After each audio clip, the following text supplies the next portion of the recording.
আসসালামু আলাইকুম। প্রিয় দর্শক, একটা নতুন সরকার যাত্রা শুরু করেছে এবং এটা হলো বিএনপি এবং তার নেতৃত্বাধীন জোট সরকার। আসলে বিএনপি সব আসন পেয়েছে, এককভাবে নিরঙ্কুশ সংখ্যাগরিষ্ঠতা বিএনপি পেয়েছে।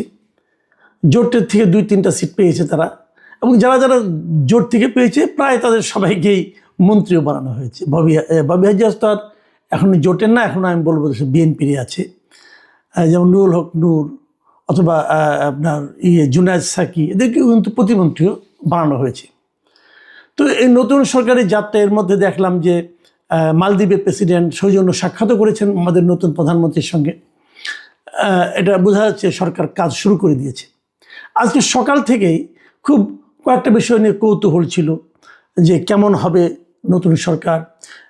আমার নিজের একটা কৌতূহল ছিল যে ওখানে যে তারা যে শপথ করবে সংসদ সদস্যরা, সেখানে কি সংস্কার পরিষদের সদস্য হিসাবে তারা শপথ করবে কি না, এটা নিয়ে আমার একটা সন্দেহ ছিল।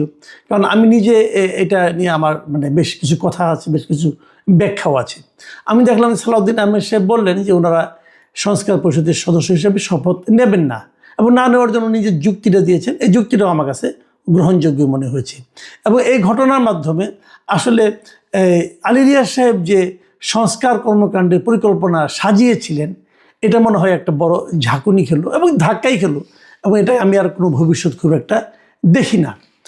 এটা গেলো একটা অধ্যায়। দ্বিতীয়ত, তারপরে আমরা বিকেলেও ওয়েট করছিলাম যে মন্ত্রিসভা কেমন হয়, উনি কাদেরকে মন্ত্রী বানান। প্রথমে শুনেছিলাম যে ছোট একটা মন্ত্রিসভা হবে, পরে দেখা গেলো না, ছোট হয়নি, মোটামুটি বড়ই একটা মন্ত্রিসভা হয়েছে। প্রায় আপনার 25 জন প্রধানমন্ত্রী সহ 26 জন মন্ত্রী, এবং প্রতিমন্ত্রী হলো 24 জন। সব মিলে পুরো মন্ত্রিসভার সাইজ হলো 50 জন।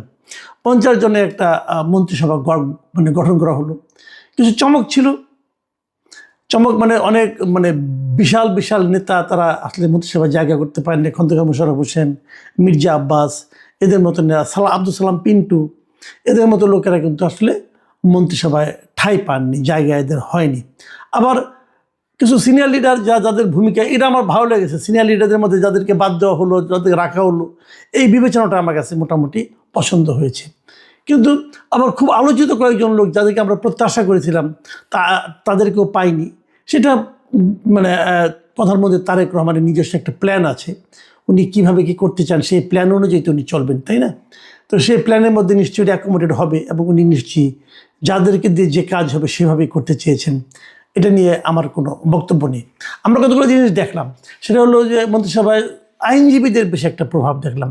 বেশ অনেক আইনজীবী, সুপ্রিম কোর্টেরই আইনজীবী আছে 5 জন। এছাড়াও আরও জজ কোর্টের আইনজীবীরা আছে, যেমন সালাউদ্দিন আহমেদ, উনি তো জজ কোর্টের আইনজীবী। তারপরে আপনার এই দীপেন দেওয়ান, তিনিও জজ কোর্টের আইনজীবী। এরকম আরও অনেক অনেক আছে যারা নাকি জজ কোর্টের আইনজীবী, এবং সুপ্রিম কোর্টের আইনজীবী আছে 5 জন।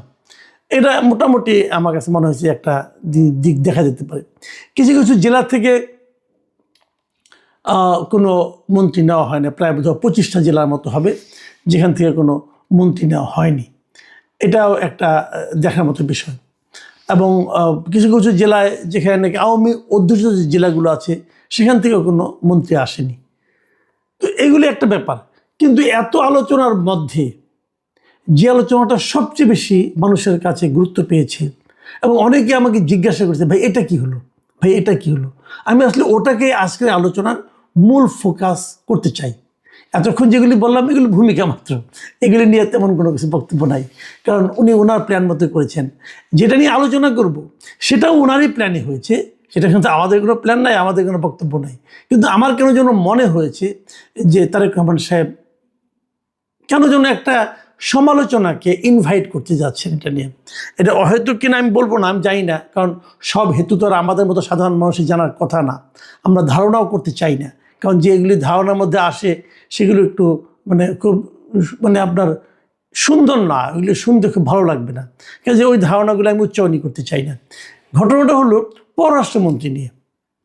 উনি 2 জন টেকনোক্র্যাট মন্ত্রী কিন্তু নিয়েছেন, এখানে 2 জনই তো দেখলাম মোটামুটি যতটুকু মনে পড়ে, এবং 2 জনের মধ্যে একটা টেকনোক্র্যাট মন্ত্রী যাকে নাকি পররাষ্ট্র মন্ত্রণালয়ের মতো একটা গুরুত্বপূর্ণ মন্ত্রণালয়ের দায়িত্ব দেওয়া হয়েছে।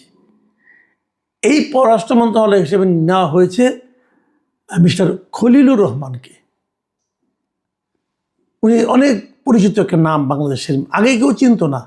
এই ইউনূস সরকার আসার পর উনি বিখ্যাত হয়ে উঠেছেন। উনি ইউনূস সরকারের মানে অন্তর্বর্তীকালীন সরকারের জাতীয় নিরাপত্তা উপদেষ্টা ছিলেন। এই মিস্টার খলিলুর রহমানকে নিয়ে তখনই, যেদিন ওনাকে নিরাপত্তা উপদেষ্টা হিসেবে নিয়োগ করা হয়েছে, তার আগে উনি রোহিঙ্গা বিষয়ক আপনার ছিলেন, উপদেষ্টা ছিলেন, এবং তারপর ওনাকে নিরাপত্তা উপদেষ্টা করা হয়। পরে ওনাকে বিমানের যে বোর্ড আছে সেই বোর্ডের মেম্বারও করা হয়। মানে মন্ত্রিত্ব দুইটা মানে মন্ত্রিত্বের মতো পদের থেকে উনি বিমানের বোর্ড মেম্বার হয়েছিলেন। কেন হয়েছিলেন? নিশ্চয়ই ওনার আগ্রহ ছিল। তো এরকম একজন ব্যক্তি, এবং যাকে নিয়ে শুরু থেকেই বলা হচ্ছিল যে উনি একজন দ্বৈত নাগরিক। শুরু থেকে যখন বলা হচ্ছে, প্রথম কয়েকজন উনি কিছু বলেননি, তারপর উনি বলেছেন, চ্যালেঞ্জ করে বলেছেন, না উনি দ্বৈত নাগরিক না, উনি একমাত্র বাংলাদেশেরই ওনার পাসপোর্ট আছে, আর কোনো পাসপোর্ট নেই। তো সেটাও একটা ব্যাখ্যা আছে যে তাহলে যদি পাসপোর্ট না থাকতো তাহলে উনি এত বছর ধরে আমেরিকা থাকলেন কিভাবে? উনি কি অবৈধ হিসেবে ছিলেন?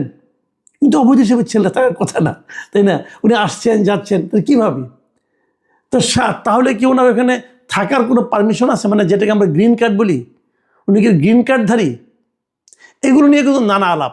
আবার অনেকে বলেন যে না, উনি অন্য একটা নাম নিয়ে আমেরিকার নাগরিকত্ব নিয়েছেন, এবং সেই নামের ওনার ফেসবুক অ্যাকাউন্টের ছবি টবিও আমরা কিন্তু সোশ্যাল মিডিয়ায় দেখেছি। এখন সত্য মিথ্যা উনি বলতে পারবেন, উনি তো এটা ব্যাখ্যা দেবেন না। এখন তো আগেও দিতেন না, এখন তো আরও দিবেন না।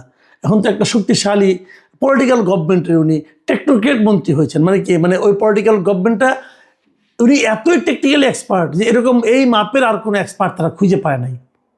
এটা আমি মনে করি, যদি এরকম কোনো পলিটিক্যাল পার্টি হয় যে তারা পররাষ্ট্রমন্ত্রী করার জন্য একজন টেকনোক্রেটকে আনতে হয়, তো ভালো। আমি মনে করি সেই পলিটিক্যাল পার্টির যে দীনতা এটা একটু হলেও প্রকাশিত হয়।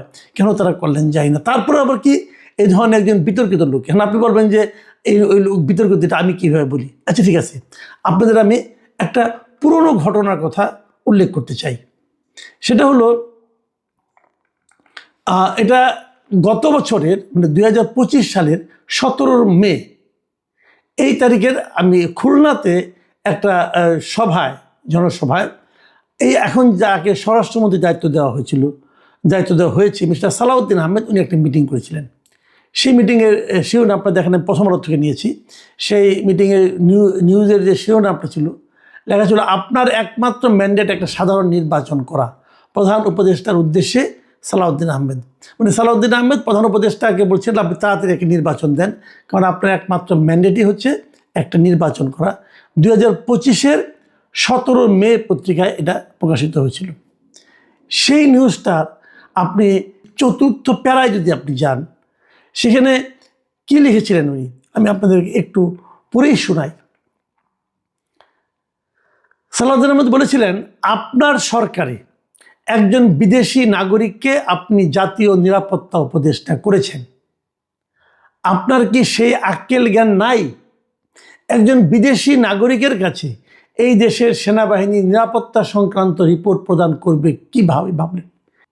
খেয়াল করুন, ওনাকে নিরাপত্তা উপদেষ্টা হিসেবে নিয়োগ করে ডক্টর ইউনূস যা করেছেন সেই সম্পর্কে মন্তব্য করতে দিয়ে সালাউদ্দিন আহমেদ সাহেব বলছিলেন যে আপনার কি আক্কেল জ্ঞান নাই? এখন ডক্টর ইউনূসের আক্কেল জ্ঞান নাই বুঝলাম, আপনার সন্দেহ হচ্ছে। এখন উনি তো আপনাদের মন্ত্রিসভায় মন্ত্রী হয়ে গেলেন, পূর্ণমন্ত্রী, উপদেষ্টাও না, সাময়িক সময়ের জন্য না, কিন্তু পূর্ণভাবে একটা মন্ত্রী হয়েছেন উনি। এখন আমরা কার আক্কেল কার জ্ঞান খুঁজবো বলেন? আমি জানি না। উনি এই প্রসঙ্গটা আরেকটা কথা বলেছিলেন, ওই যে রোহিঙ্গা করিডোরের নামে যে মানবিক করিডোর দেওয়ার কথা উনি বলছিলেন প্রথম, এই খলিলুর রহমান সাহেব। পরে সামগ্রিকভাবে ব্যাপক চাপ হয়েছিল, সেই চাপের মুখে উনি বলেছিলেন যে উনি এগুলিকে পাত্তা দেন না। তো সেই প্রসঙ্গে উনি বলেছিলেন যে ওনার ওই আচরণ সম্পর্কে বলেছিলেন যে অত্যন্ত অ্যারোগেন্টলি আপনার সেই উপদেশটা বলেছেন, তাতে নাকি কিছু যায় আসে না। সেই জাতীয় নিরাপত্তা উপদেষ্টাকে আপনি বিদায় করুন। হয় তিনি নিজে পদত্যাগ করবে, না হলে আপনি তাকে বিদায় করবেন। এদেশের নিরাপত্তা সংক্রান্ত কোনো জাতীয় দায়িত্ব বিদেশি কোনো নাগরিকের হাতে থাকতে পারে না। এই নাগরিক ষড়যন্ত্র করছে বাংলাদেশে একটি অস্থির পরিস্থিতি সৃষ্টি করার জন্য। আমরা তা হতে দেব না। এটা কিন্তু সালাউদ্দিন আহমেদ সাহেবের বক্তব্য। সালাউদ্দিন সাহেব কিন্তু বোকা টাইপের লোক না। ওনাকে আমি যতটুকু দেখেছি এই মন্ত্রিসভার বিএনপির সেন্ট্রাল কমিটির যারা ধীর স্থির লোক বলতে যাদেরকে বোঝায়, উনি তাদের মধ্যে একজন। উনি এতটাই ধীর স্থির, দেখুন আজকেও কিন্তু যখন ওরা বললেন যে ওনারা সংবিধান সংস্কার পরিষদের সদস্য হিসেবে শপথ নেবেন না, সেই কথাটাও কিন্তু বিএনপি এই সালাউদ্দিন সাহেবকে দিয়ে বলিয়েছেন। মেপে কথা বলেন, অপ্রয়োজনে একটি কথা বলেন না। তো খলিলুর রহমান সাহেব সম্পর্কে সালাউদ্দিন সাহেবের এই যে মূল্যায়ন, এই যে উচ্চারিত বাক্যসমূহ, এই বাক্যসমূহ কি কেবল ওই সময়ের জন্য প্রযোজ্য ছিল? সেটা কি বর্তমান সময়ের জন্য প্রযোজ্য? একেবারেই নয়। তাকেই আনতে হলো, তাকেই পররাষ্ট্রমন্ত্রীর দায়িত্ব দেওয়ার প্রয়োজন পড়ল কেন? মানে এই কাজটার মাধ্যমে আমরা জাতি হিসেবে কি অর্জন করছি? তারেক রহমান সাহেব হয়তো ওনারা কিছু প্ল্যান আছে, কিন্তু যে জিনিসটা হয় কি, আমরা যখন কোনো প্রকাশ্য দৃষ্টিগ্রাহ্য কোনো ব্যাখ্যা খুঁজে না পাই, তখন কিন্তু আমরা নানা ধরনের কল্পনা করি। এই কল্পনা আপনি থামাতে পারবেন না। এই কল্পনার কথা, এই কল্পনার ডালপালা কিন্তু ছড়াতে থাকবে। আপনি বলবেন, আরে আমি 2/3 আসন পেয়েছি, কোথাকার কোন পাবলিক কি কল্পনা করলো বা না করলো তাতে আমাদের কি আসে যায়? হ্যাঁ, এটা আপনি বলতে পারেন, কিন্তু এই বলে আপনি কিন্তু মানুষের কল্পনাকে থামাতে পারবেন না। এবং আমি আপনাকে বলে রাখি যে মানুষের যে পারসেপশন তৈরি হওয়াটা, এটা কিন্তু মারাত্মক, অনেক মারাত্মক। কিন্তু অনেক সময় অসত্য পারসেপশনও তৈরি হয়, সেই পারসেপশনকে গুরুত্ব দিতে হয়। পাবলিক পারসেপশন খুব মারাত্মক। আমি আপনাকে চ্যালেঞ্জ দিয়ে বলছি, খলিলুর রহমান সাহেব সম্পর্কে এদেশের একটা মানুষ, আপনি একটা ভোট দেন যে খলিলুর রহমান সাহেব কেমন লোক, যে তাকে কোনোদিন দেখে নাই, জানে না, সেও বলবে লোকটা খারাপ। যে তার সঙ্গে কোনোদিন কথা বলে নাই, যার সঙ্গে তার কোনো স্বার্থের কোনো সংঘাত হয় নাই, সেও বলবে এই লোকটাকে নিয়েন না। তাহলে আপনি বলবেন এটা তো না জেনে বলতেছে। হ্যাঁ, আমিও বলি না জেনে বলতেছে, কিন্তু বলতেছে যে তার জবাব যতক্ষণ পর্যন্ত আপনি দিতে না পারবেন ততক্ষণ পর্যন্ত কিন্তু এই বলাটাই গুরুত্বপূর্ণ। কারণ এই মানুষটা তো আপনাকে ভোট দেয়, তো এই মানুষটাকে আপনি বলতে দিচ্ছেন কেন? আমি আশা করব সরকার একটা ব্যাখ্যা দিবেন যে কেন খলিলুর রহমান। আমি বরাবর বলেছি যে দ্বৈত নাগরিকদের দেশের নীতি নির্ধারণী কোনো পদে থাকা উচিত না। এটা আমি অনেক দিন ধরে বলি। কেন বলি? এই কারণে বলি যে তারা যদি অন্য দেশে তার যদি স্থায়ী আবাসের কোনো সুযোগ থাকে, আশ্রয় নেওয়ার কোনো সুযোগ থাকে, তাহলে তারা এই দেশ সম্পর্কে তাদের অনুভূতিটা, ভালোবাসাটা হয় সারা সারা। তারা মূলত দেশপ্রেমিক হতে পারে না। দেশপ্রেমিক লোক কখনো স্বেচ্ছায়, যারা বাধ্য হয়ে যায় তাদের কথা কিন্তু আলাদা। যেমন তারেক রহমান সাহেব বাধ্য হয়ে গিয়েছিলেন, আমার কোনো আপত্তি নাই। কিন্তু যারা নাকি নিজে ইচ্ছায়, স্বেচ্ছায় আরেক দেশে গিয়ে নাগরিকত্ব নেয়, গ্রিন কার্ড নেয়, ওখানে বাড়ি করে, সেই লোকগুলির ভালোবাসা, দেশপ্রেমে আমার সন্দেহ আছে। এবং তারা এখানে আকাম কুকাম করে বাড়ি চলে যাবে, তাকে আপনি ধরতেও পারবেন না। আওয়ামী লীগ সরকারের সব মন্ত্রীদের বাইরে নাগরিকত্ব আছে, সবার সেকেন্ড হোম আছে, এদের কাউকে আপনি ধরতে পারবেন? পেরেছেন? আগামীতে পারবেন? কোনোটাই পারবেন না। তো সেই জিনিসটা যাতে না করেন। আর তাকে দেওয়া হয়েছে কি সেন্সিটিভ, অতি সেন্সিটিভ পররাষ্ট্র মন্ত্রণালয়। এরই মধ্যে যে সমস্ত স্পেকুলেশন আমি শুনেছি, আমার শুনতে ভালো লাগে নাই। বলা হচ্ছে যে ওনার সঙ্গে নাকি কন্ট্যাক্ট করেই তারেক রহমান সাহেব এসেছেন, উনি নাকি আমেরিকা এবং ইন্ডিয়ার পার্টটা দেখছেন। ধরলাম আমি সত্য, আমেরিকা এবং ইন্ডিয়ার পার্টটা উনি দেখবেন। আমেরিকার ইন্ডিয়ার পার্ট দেখার জন্য উনি ছাড়া আর কেউ নাই। এত বড় প্রতিভা আপনার ইউনুস সাহেব আসার আগে কইছিল, তখন তো তার নাম কখনো শুনি নাই। ভাই, এগুলো খোঁড়া যুক্তি। আরেকটা জিনিস আমি বলি, বিতর্কের আরও একটা কারণ আছে। সেই কারণটা হলো, সাধারণত এই যে অন্তর্বর্তীকালীন বলেন অথবা তত্ত্বাবধায়ক বলেন, যাই বলেন, নির্দলীয় সরকার বলেন, এই সরকারগুলো একটা কনভেনশন ছিল। কনভেনশনটা এমন ছিল, এই সরকারগুলোতে যারা উপদেষ্টা হয় তারা পরবর্তী সরকারে মন্ত্রিত্ব অথবা সরকারের কোনো দায়িত্বপূর্ণ পদে থাকে না। এই একটা কিন্তু কনভেনশন ছিল। কেন থাকে না? থাকলে পরে তারা যে পরবর্তী সরকারের সঙ্গে থাকে, তাহলে অনেকে সন্দেহ করতে পারে যে ওই লোকটা এই সরকারটাকে ক্ষমতায় আনার জন্য কিছু ভূমিকা রেখেছে। এখন খলিলুর রহমান তো খুব গুরুত্বপূর্ণ একটা জায়গায় ছিলেন, উনি নিরাপত্তা উপদেষ্টা ছিলেন, উনি আর্মিকে নিয়ন্ত্রণ করতে পারতেন, এরকম একটা জায়গায় ছিলেন উনি। তাহলে উনাকে যখন আপনি মন্ত্রী বানাবেন তখন কিন্তু এই কথাটাও চলে আসবে। তাহলে উনি কি ওই জায়গায়, ওনার যে ক্ষমতার যে জায়গাগুলো ছিল সেই জায়গার মাধ্যমে ক্ষমতা ব্যবহার করে উনি কি কাউকে সাহায্য করেছেন ক্ষমতায় আসতে অথবা কাউকে ক্ষমতায় না আসতে? এই প্রশ্নগুলোর জবাব যতদিন দেশের মানুষ স্পষ্টভাবে না পাবে ততদিন পর্যন্ত ভাববেন এই সন্দেহের পারদ ধীরে ধীরে বাড়তেই থাকবে। আমি বুঝতে পারি না একটা নতুন সরকার যাকে ঘিরে আমাদের এত প্রত্যাশা, তারা এই ধরনের একটা ঝুঁকিপূর্ণ কাজে কেন গেল? প্রিয় দর্শক, এই প্রশ্নের উত্তর আমি খুঁজতেই থাকব। আপনারা ভাবুন, দেখেন উত্তরটা খুঁজে পান কিনা। এখন এই পর্যন্তই। আল্লাহ হাফেজ।